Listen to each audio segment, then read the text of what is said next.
বিশ্ব স্বাস্থ্য সংস্থা WHO এর তথ্য মতে প্রতিটি গর্ভবতী মায়ের অবশ্যই 8টি চেকআপ করাতে হয়।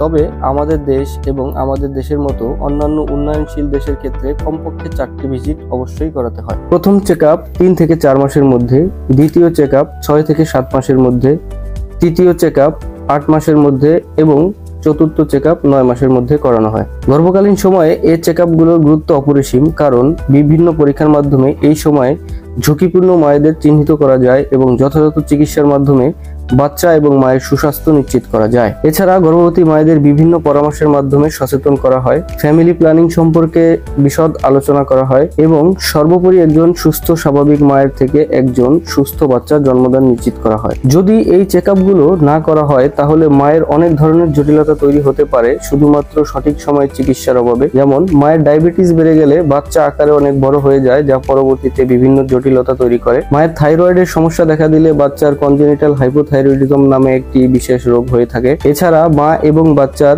রক্তের RH গ্রুপ ভিন্ন থাকার কারণে বিভিন্ন সমস্যা হতে পারে। এই বিষয়ে আমাদের এই ভিডিওতে বিশদভাবে আলোচনা করা আছে, আপনারা চাইলে দেখে নিতে পারেন। দর্শক, আজকে এই পর্যন্তই। আপনারা সবাই ভালো থাকবেন। ভিডিওটি ভালো লাগলে সাবস্ক্রাইব করবেন। সবাইকে ধন্যবাদ। আসসালামু আলাইকুম।